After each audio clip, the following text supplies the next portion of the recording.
The plan. The plan, Toastmaster Joyland.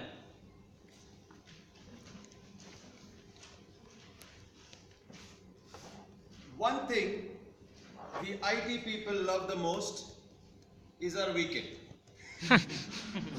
And on one such perfect weekend morning, after having 5 to 6 glasses of lime juice to get rid of the hangover,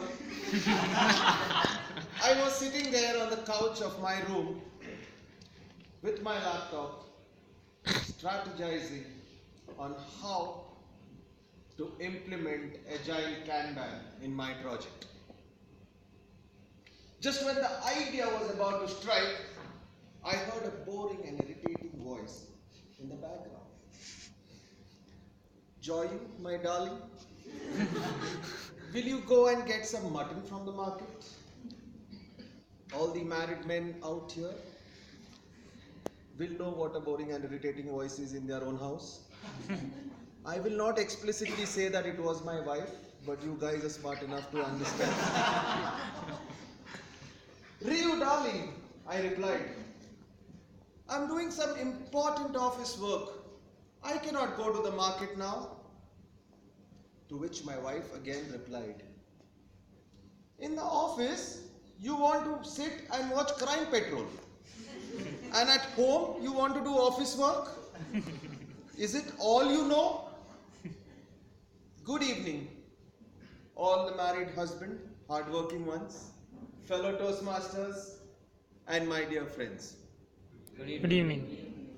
Everyone must have heard only of the word Scrum when we speak about Agile methodology, but not Kanban. Kanban is also a type of Agile methodology, but mostly used for 24/7 support projects. I was waiting to implement Agile Kanban in my project for almost over a year now, and on that Saturday morning, I had made up my mind to finalize the plan. To start with, I had to figure out how will I convince a 250-member team to change the style of working.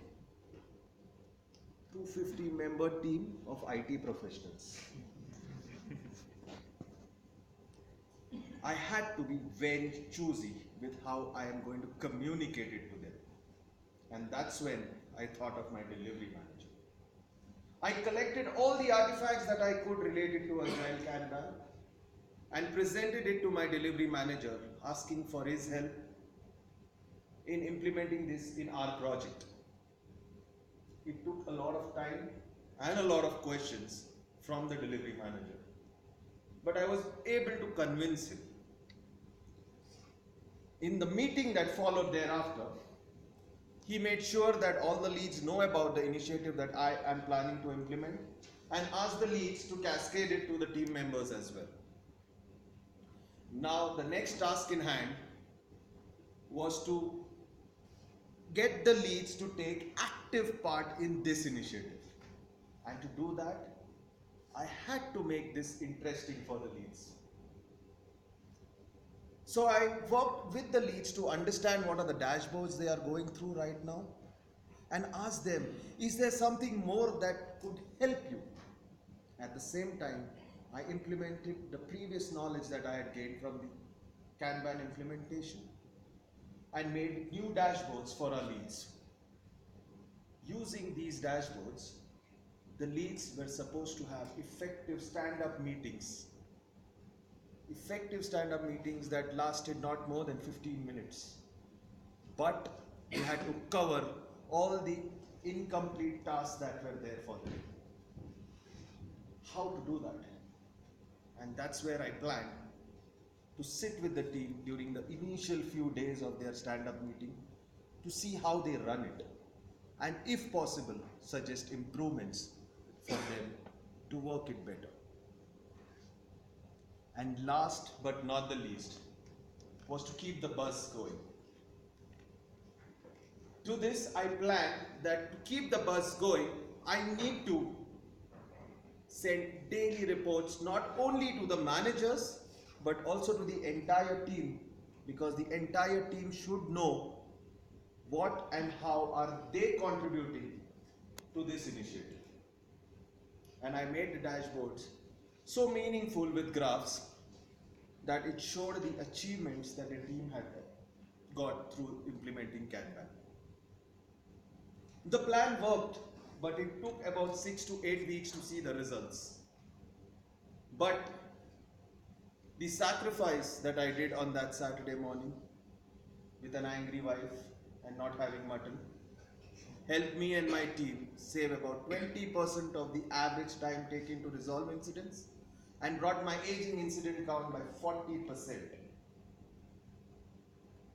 So friends, if you guys are planning or strategizing to implement any initiative in your accounts, in your projects, remember to communicate it the right way.